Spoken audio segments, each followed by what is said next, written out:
নমস্কার। আমাদের আজকের গল্প রঞ্জন প্রসাদের ডাক বাংলোর চৌকিদার। কাজের সুবাদে আমাকে অনেক সময় যেতে হয় শহরের থেকে অনেক দূরে, মফস্বলে, গ্রামগঞ্জে, কখনো বা আরো অজপাড়া গায়ে। বেশিরভাগ ক্ষেত্রেই সেগুলো এত বেয়ারা জায়গা হয় যে সেখানে থাকে না কোনো ভালো থাকার ব্যবস্থা, না মুখে দেবার মতো খাবার বা পানীয় জল। হোটেল তো অকল্পনীয়। এমন সব জায়গায় 2-3 রাত কাটালে অগতির গতি হচ্ছে মাইল উঁচিয়ে গিয়ে সব থেকে কাছের কোনো ডাক বাংলো বা কোনো দপ্তরের ইন্সপেকশন চৌকি, বরাত খুব ভালো হলে কখনো বা সার্কিট হাউস। ভারতের আর সব প্রদেশের মতোই সারা গ্রাম বাংলায় একেবারে সুন্দরবনের প্রান্ত থেকে সেই সিকিমের সীমানা অবধি ছড়িয়ে ছিটিয়ে আছে নিশি যাপনের এরকম অনেক ডাক বাংলো, যেগুলোতে থাকলে অনেক অদ্ভুত অভিজ্ঞতা হয়। বস্তুত আমার তো মনে হয় ডাক বাংলোগুলো নিজেরাই সেই পুরনো আমল থেকে এক একটা জ্যান্ত গল্পের ঝুড়ি সাজিয়ে গল্প বলার জন্য অধীর হয়ে বসে আছে। কেবল যারা সেখানে যায় তাদের বেশিরভাগ লোকেরই সেগুলো শোনার মতো কান নেই, তাই তারা কিছুই শুনতে পায় না। এরাও বলতে না পেরে হাঁপিয়ে ওঠে, সারা বাড়িটাই নড়ে চড়ে বসে, তারপর টাইম মেশিনের মতো কল চিপে গল্প চালিয়ে দেয়। তখন যা সব জিনিস দেখা যায় বা শোনা যায় তা সিনেমার ছবির চেয়েও আকর্ষণীয়। আজ এমনই এক ডাক বাংলোর অদ্ভুত অভিজ্ঞতার কথাই তোমাদের বলবো। ঘটনাগুলো একদম সত্যি, কিন্তু স্থান কাল পাত্রের নামগুলো সামান্য অদল বদল করে নিতে হবে। প্রথমত, একজনকে কথা দেওয়া আছে যা দেখে গেলাম তা শহরে গিয়ে কাউকে বলতে পারবো না। আর দ্বিতীয়ত, গল্পের মধ্যে কখনো কোনো সরকারি জিনিসের নাম করতে নেই, তাহলে গল্পটা আর গল্পই থাকে না, হয়ে যায় ফাইলের নোট। নভেম্বর মাস। বাগডোগরায় প্লেন থেকে নেমে শিলিগুড়ির আশপাশে দরকারি কাজগুলো সেরে নিতে নিতে বেশ বিকেল গড়িয়ে গেল। বেলা ছোট হয়ে এসেছে। পাহাড়ে বেশ কিছু কাজ চলছে, সেগুলো পরিদর্শন করতে হবে। 2-3 দিন তো লাগবেই, তাই আমার থাকার ব্যবস্থাও হয়েছে এখান থেকে কয়েক হাজার ফুট ওপরে উঠে পাহাড়ের গায়ে একটা ডাক বাংলোতে। সেখানে পৌঁছাতে গেলে আর দেরি করা সমীচীন হবে না। অন্ধকার নেমে আসবার আগেই বেরিয়ে পড়লাম। আমার নেপালি ড্রাইভার পাহাড়ের পাকানো রাস্তা বেয়ে জিপ চালিয়ে যখন সেই ডাক বাংলোটায় পৌঁছে দিল তখন সন্ধে ঘনিয়ে এসেছে। হাওয়াটাও অনেক ঠান্ডা। পথেই একটা ফুল হাত সোয়েটার খুলে গায়ে দিতে হয়েছিল। পাহাড়ে শীত শুরু হয়ে গেছে, এখন উত্তরোত্তর বাড়তেই থাকবে, সেই ফেব্রুয়ারির শেষ অবধি। ডাক বাংলোটা ভারী সুন্দর। সকালবেলা বারান্দা থেকে দাঁড়িয়ে কাঞ্চনজঙ্ঘা দেখা যায়, অবশ্য কুয়াশা না থাকলে। আর রাত্রে বারান্দার ইজি চেয়ারে শুয়ে তিস্তার জল ছুরিতে পাথর কেটে বয়ে যাওয়ার শব্দে ঘুম এসে যায়। এমন সুন্দর একটি ডাক বাংলো খুব বেশি নেই। আগে কয়েকবারই এর পাশ দিয়ে যাতায়াত করেছি। চলার পথে একটু উঁচু টিলার ওপর বানানো এই সুন্দর ছবির মতো বাংলোটিকে লক্ষ্যও করেছি, কিন্তু অন্যত্র কাজ থাকায় বা নানান ধরনের ব্যস্ততায় ইচ্ছা থাকলেও এখানে রাত্রিবাস করা হয়ে ওঠেনি কখনো। এবারে দিন কয়েক থাকতে পারবো জেনে মনটা প্রফুল্ল হয়ে উঠল। একটু আগেই লোডশেডিং হয়েছে, তাতে সন্ধ্যের অন্ধকারটা আরো জমাট বেঁধেছে। জিপের হর্নের শব্দ পেয়ে বাংলোর চৌকিদার লণ্ঠন হাতে এসে দরজা খুলে দিল। নেপালি ড্রাইভার, চোখে মুখেই তার প্রমাণ। এরা এমনিতে খুবই বিশ্বস্ত হয়। আমার ড্রাইভার কালু সিং আমাকে লাগেজ সমেত ওর হাতে জিম্মা করে দিয়ে চলে গেল। সেও স্থানীয় লোক, কাছেই একটা গ্রামে ওর বাড়ি। রাতে সেখানেই থাকবে, আবার আগামীকাল সকালবেলা এখানে এসে হাজিরা দেবে আমার সারাটা দিনের ডিউটি করার জন্য। গাড়ির লগ বই সই করিয়ে নিয়ে ও চলে গেল। আর আচম্বিতেই আমার মনে হলো ও যাওয়ার সঙ্গে সঙ্গেই জায়গাটা খুব জনশূন্য হয়ে গেল। এখানে আসার আগে কে যেন বলেছিল এখানকার চৌকিদারের নাম পুরন বাহাদুর। পুরনো লোক, খুবই বিশ্বস্ত, আর রাধেও নাকি খুব সুন্দর। দোষের মধ্যে একটি, সেটা হলো সন্ধ্যের পর তার একটু নেশা করার অভ্যাস। তখন নাকি তাকে ডাকলেও বিশেষ সাড়া পাওয়া যায় না, নিঃশব্দে ঝিমোতে থাকে, একদম অন্য মানুষ। সেটা অবশ্য বিশেষ ধর্তব্যের মধ্যেই আসে না, কারণ পাহাড়ে এই জিনিসটা ঘরে ঘরে। বয়স্ক পুরুষেরা নেশা না করলেই লোকে অবাক হয়। ওর সঙ্গে একটু বাক্যালাপ জমানোর চেষ্টা করলাম। এ অঞ্চলে কাজ করে নেপালি ভাষাটাও আমার মোটামুটি রপ্ত হয়ে গিয়েছিল। গলায় পরিচিতর ঘনিষ্ঠতা ফুটিয়ে শুধালাম, কি পুরান বাহাদুর, কেমন আছো? শুনে সে সসংকোচে জড়সড় হয়ে যেন একদম সিটিয়ে গেল। বিনয়ের অবতার। তারপরেই বিড়বিড় করে যা বলল তার অর্থ সাহেবের অর্থাৎ আমার আশীর্বাদে আর দয়ায় সে ভালোই আছে। বুঝলাম ভালো বকশিস না পেলে ওর মন মেজাজ ভালো হবে না। নীরবে সে এক হাতে লণ্ঠন এবং আরেক হাতে আমার সুটকেসটা তুলে নিয়ে বাংলার সদর দরজা দিয়ে ঢুকে আমাকে পথ দেখিয়ে নিয়ে চলল। বসবার ঘরের পাশ দিয়ে টানা বারান্দা পেরিয়ে একদম শেষ ঘরটার সামনে এসে সে হাতের বাক্সটা আর বাতিটা নামিয়ে মেঝে রাখল। বুঝলাম এই ঘরেই আমার থাকার ব্যবস্থা হয়েছে। আর একটা জিনিস লক্ষ্য করেছিলাম, বারান্দা দিয়ে যে ঘরগুলো পেরিয়ে এলো তার সবগুলোই তালাবন্ধ। তালাবন্ধ এটাও বাহাদুর খুলে দিল। ভিতরে ঢুকেই মনটা ভালো হয়ে গেল। লণ্ঠনের আলোয় চোখে ফুটে উঠল একটা অতি চমৎকার সাজানো গোছানো ঘর। উৎকৃষ্ট কাঠের আসবাব, ডাবল বেড, খাটে পরিপাতি করে পাতা বিছানা, পায়ের কাছে ভাঁজ করা কম্বল। দেওয়ালের একপাশে একটা ড্রেসিং টেবিল, হ্যাট ও শু র্যাক, কাজ করবার চেয়ার টেবিল এবং জানলার ধারে সোফা সেট, লাগোয়া বাথরুম। সব থেকে বড় কথা, সারা ঘরে একটা গোছানো হাতের সযত্ন ছাপ স্পষ্ট। আমি আবার শুধালাম, আমি ছাড়া আজ এখানে আর কোনো অতিথি নেই বাহাদুর? এবার সে একটু স্বাভাবিক স্বরেই জবাব দিল, না হুজুর। আমার একটু অবাক লাগলো। প্রশ্ন করলাম, কেন, এই দিকটায় বিশেষ কেউ আসে না বুঝি? কেন আসবে না হুজুর? এই তো আজ সকাল অবধি দুজন পুলিশ সাহেব আর একজন আবগারি বাবু ছিলেন। তারা কাজকর্ম সেরে শিলিগুড়ি চলে গেলেন দুপুরের একটু আগে। ওর মন খারাপের ব্যাপারটা এতক্ষণে কিছুটা মালুম হলো। ট্যাক্সিতে প্যাসেঞ্জার না হলে ড্রাইভারের যেমন মন ভালো থাকার কথা না, ডাক বাংলোয় অতিথি বিশেষ না এসে শূন্য হয়ে পড়লে চৌকিদারেরই বা মুখে হাসি থাকে কি করে? কটা টাকাই বা এদের বেতন। মানুষজনকে যত্নে খুশি করে 2-4 পয়সা উপরে এলে তবেই না একটু সচ্ছলতা। বাহাদুর বলল, আমি বাথরুমে গরম জল রেখেছি, হুজুর হাত মুখ ধুয়ে নিন। আমি চা আনছি, রাতের রান্নাও প্রায় তৈরি। আপনি চা খেয়ে একটু জিরিয়ে নিতে নিতেই খাবার রেডি হয়ে যাবে। রাতের রান্না কি করেছো? আমি শুধালাম। বাহাদুর বলল, গরম গরম মুরগির ঝোল, ভাত আর আলু ভাজা। শুনেই আমার মেজাজ শরীফ হয়ে গেল। বাহ, খাসা ব্যবস্থা। বাহাদুর চা আনতে গেল। আমিও খুশি মনে তোয়ালে নিয়ে বাথরুমের দিকে এগোলাম। এদিকে বিজলিও এসে গেছে, তবে খুব টিমটিমে আলো, লো ভোল্টেজ। এতে আলো যতটুকু না হয় রহস্যের ছায়া বেড়ে যায় তার চেয়ে অনেক গুণ বেশি। গরম জলে মুখ ধুয়ে নিয়ে পোশাক পাল্টে নিতেই সব ক্লান্তি দূর হয়ে গেল। চাঙ্গা লাগলো অনেকটা। বেরিয়ে দেখি বাহাদুর ঘরে চায়ের সব সরঞ্জাম দিয়ে গেছে। দার্জিলিং চায়ের ভুরভুরে সুঘ্রাণে ছেয়ে আছে সারাটা ঘর। একটা ম্যাগাজিন হাতে নিয়ে সোফায় আরাম করে বসে চায় চুমুক দিলাম। তোফা, পাইন পাতায় হিমেল হাওয়া আর চা পাতার গরম লিকার, এই কম্বিনেশনটাই তো এই অঞ্চলের একদম সেরা বিশেষত্ব। চা খাওয়া তখনও সারা হয়নি।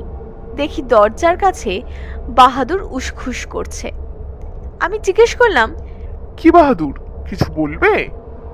উত্তরে সে আমতা আমতা করে জানালো যে রাতের রান্না হয়ে গেছে, কিন্তু আজ তো আর কোনো গেস্ট নেই, তাই আমি খেয়ে নিলেই সে ছুটি পায়।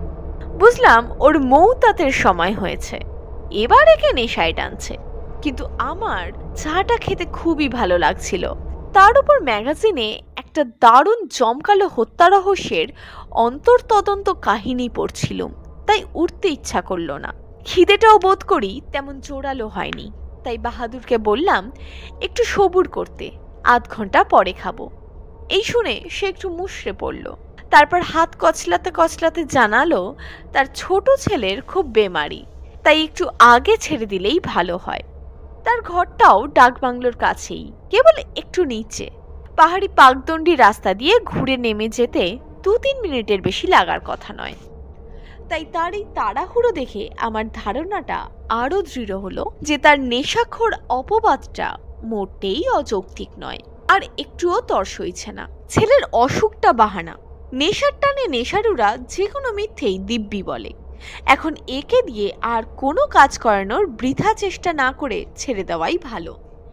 বললাম, ঠিক আছে, রাতের খাবার টেবিলে সাজিয়ে রেখে চলে যাও বাহাদুর। আমি একটু বাদে নিজেই উঠে খেয়ে নেব। একজনের ব্যাপার, তোমাকে আর অপেক্ষা করে বসে থাকতে হবে না।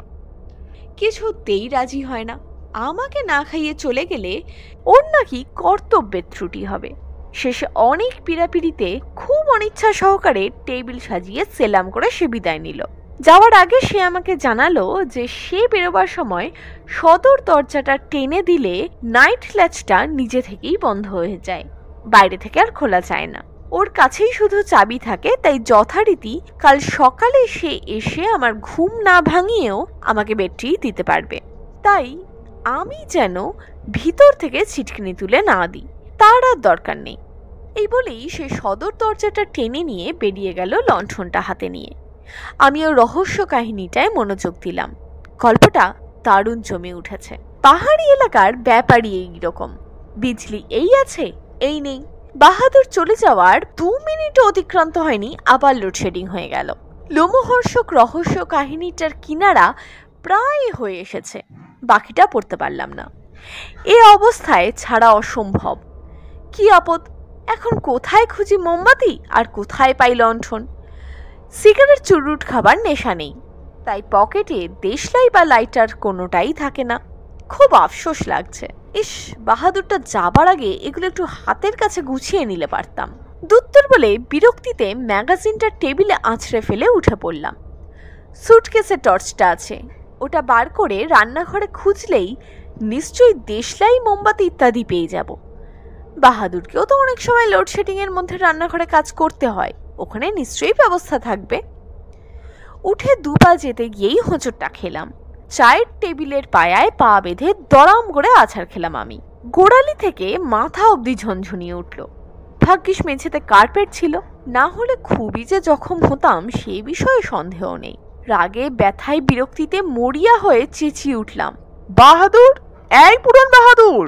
আমার ডাকটা চারপাশের পাহাড়ে প্রতিধ্বনিত হয়ে ফিরে এলো। খুট করে একটা আওয়াজ হলো, উৎকর্ণ হয়ে উঠলাম।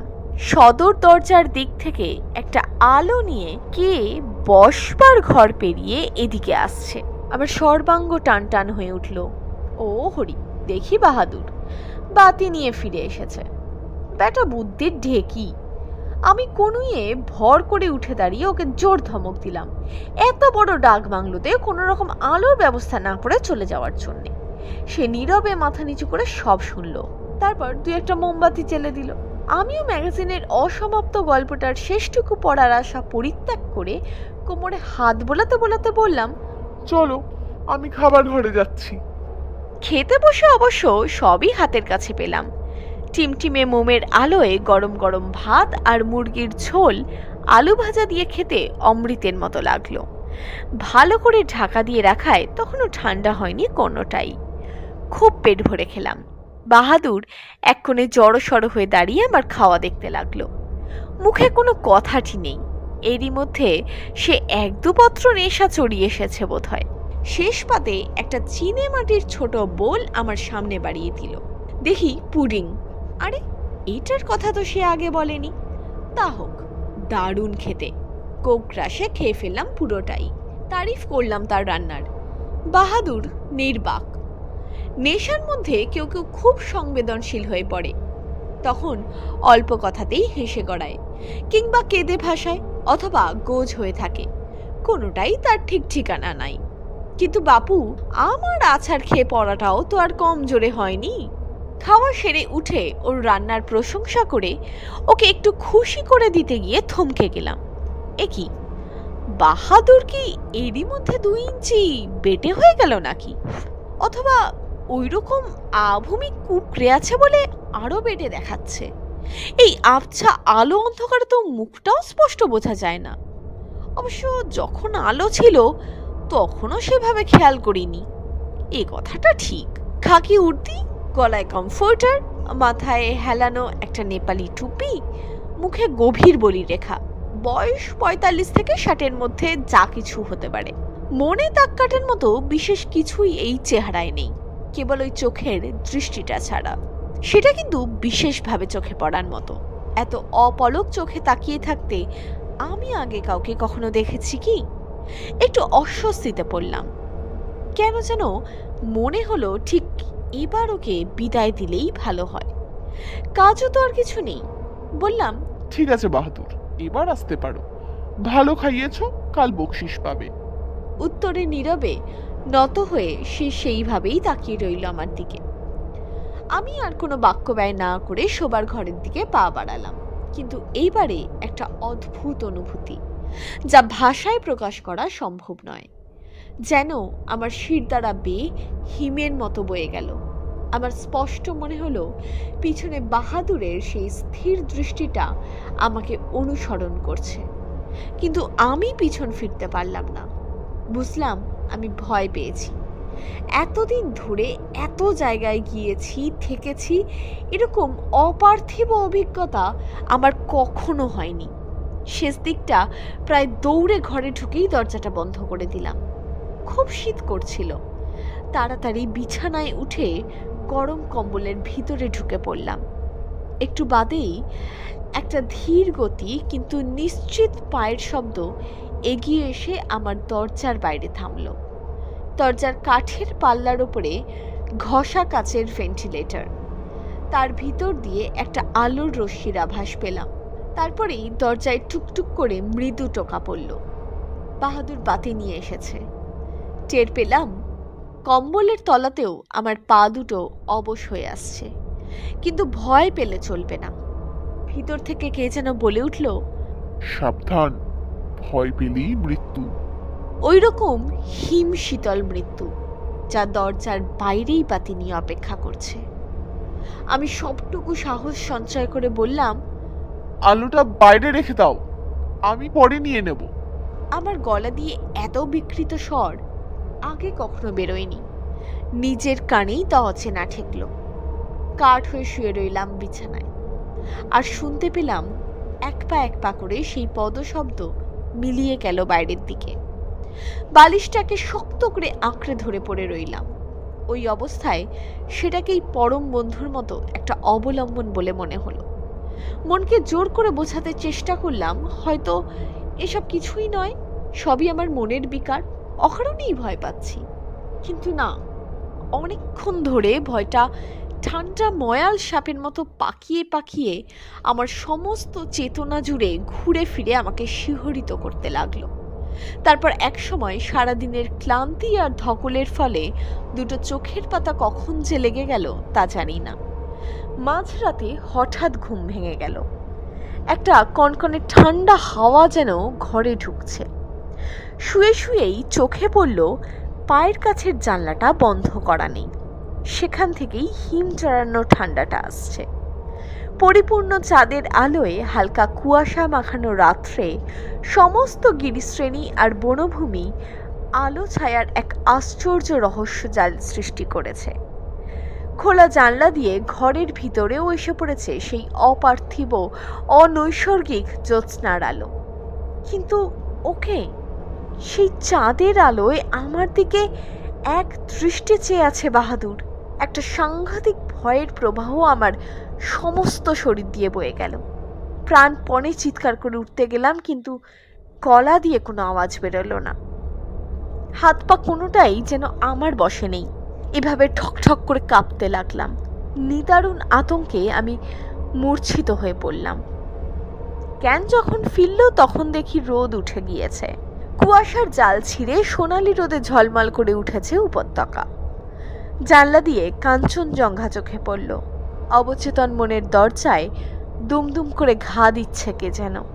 ঠাহর করে দেখি ঘরেরই বন্ধ দরজায় ঘন ঘন ধাক্কা পড়ছে। আর কে যেন ডেকে ডেকে বলছে, স্যার সকাল হয়ে গেছে, উঠে পড়ুন, বেডটি এনেছি, আমি বাহাদুর। এই কণ্ঠস্বর আমার পরিচিত। শরীর থেকে সবটুকু দুঃস্বপ্নের গ্লানি মুহূর্তে চলে গেল। চাঙ্গা হয়ে বিছানা ছেড়ে উঠে পড়লাম। জোর গলায় বললাম, একটু দাঁড়াও বাহাদুর, দরজা খুলছি। দরজা খুলতেই বাহাদুরের হাসি মুখ দেখা গেল, হাতে চায়ের সরঞ্জাম। একগাল হেসে সে আমাকে সুপ্রভাত জানালো। বলল, রাতে ভালো ঘুম হয়েছিল তো স্যার? আর খাবার ঠিক মতো খেয়েছিলেন তো? কোনো অসুবিধা? বলতে বলতে চায়ের ট্রে সমেত ঘরে ঢুকতে গিয়ে ওর পায়ের ধাক্কায় মেঝেতে রাখা একটা বাতিদান উল্টে গেল। আহা, এটা আবার এখানে এলো কি করে? বলে তাড়াতাড়ি চায়ের ট্রেটা নামিয়ে রেখে বাহাদুর নিচু হয়ে সেটা তুলতে গেল। এবার আমি ওকে ঘুরিয়ে প্রশ্ন করলাম, এটা কাল রাতে তুমি এসে রেখে যাওনি বাহাদুর? আর এত ভালো পুডিংটাই বা তৈরি করে বলনি কেন? আমার কণ্ঠস্বরে কি ছিল, বাহাদুর বিদ্যুৎ স্পৃষ্টের মতো চমকে উঠে দাঁড়ালো। একবার আমার দিকে তাকিয়ে ধীরে ধীরে অধবদন হয়ে হাতের নখ খুঁড়তে লাগলো। আমি বললাম, সত্যি করে বলো তো বাহাদুর, ব্যাপারটা কি? কোনো কিছু লুকিও না, আমি কাল সব দেখেছি, মিথ্যে বললেই ধরে ফেলবো। বাহাদুর মাথা নত করেই বলল, যখন দেখেছেন হুজুর, তখন আমি আর কি বলবো। যাকে দেখেছেন সেই এই ডাক বাংলোর আসল চৌকিদার। আজ বছরখানেক হলো অপঘাতে মারা যায়, পাহাড়ি সাপের ছোবলে। আমি তার দূর সম্পর্কের ভাইপো। তার কাছে এই ডাক বাংলোর কাছে কিছুদিন শিক্ষানবিশ ছিলাম। সেই সুবাদে সাহেবরা টেম্পোরারি হিসেবে আমাকেই তার জায়গায় ঢুকিয়ে দিয়েছেন। তার তো তিন কুলে আর কেউ ছিল না, যা কিছু ছিল সবই এই ডাক বাংলোকে ঘিরে। সে তাই এখনো একে ছেড়ে যেতে পারেনি। এখনো শতকল চোখে সব দেখাশোনা করে, কোনো অযত্ন বরদাস্ত করে না। কাল যখন অনিচ্ছা সত্ত্বেও আপনাকে না খাইয়ে চলে যেতে হয়েছিল ছেলের বেমারির জন্য, তখনই জানতাম সে এটা সইবে না, তাই প্রথমটায় যেতে চাইনি। পরে আপনি জোর জবরদস্তি করাতে বাধ্য হয়ে গেলাম। তার উপরে আপনি কাল একা ছিলেন, তাই সে আপনাকে নিজের হাতে খাইয়ে সারা রাত ধরে পাহারা দিয়েছে, যাতে আপনার কোনো বিপদ না হয়। আর তার মতন রান্না তো এ তল্লাটে কেউই করতে পারতো না। আপনি তারই এক পদ মুখে দিয়ে গেলেন। কিন্তু দোহাই হুজুর, যা দেখলেন, যা জানলেন, তার কাউকে বলবেন না। এই ডাক বাংলোটাই আমাদের রুজি রুটি। একবার বদনাম হয়ে গেলে আর এখানে কেউই আসতে চাইবে না। আমরা স্থানীয় গরিব গুবড়ো পাহাড়ি মানুষ, আবার কোথায় অন্ন জোটাতে যাব বলুন? তাই এখানেই পড়ে আছি। আর আপনাদের মতো সাহেব শুভ লোকেদের যত্ন করার সুবাদে দুটো পয়সা আসে হুজুর। আমি আশ্বাস দিয়ে তাকে নিশ্চিন্ত করলাম, কাউকে বলবো না। এমন সময় একটা জিপের হর্ন শোনা গেল, সেই সঙ্গে 4 হুইল ড্রাইভ গাড়ির ইঞ্জিনের তেজি যান্ত্রিক গর্জন। বুঝলাম কালু সিং এসে গেছে। ঘড়ির দিকে তাকিয়ে দেখি 8:30 বাজে। তাড়াতাড়ি উঠে পড়ে বললাম, বাহাদুর, আমার ডিউটিতে বেরোনোর টাইম হয়ে গেছে, জলদি নাস্তা তৈরি করে দাও, খেয়েই বেরিয়ে পড়বো, আজ অনেক কাজ আছে। বাহাদুর একগাল হেসে বলল, জি। এই ছিল আমাদের আজকের গল্প। যদি আজকের গল্পটি আপনাদের ভালো লাগে তাহলে অবশ্যই ভিডিওটাকে লাইক করুন এবং চ্যানেলটাকে সাবস্ক্রাইব করুন।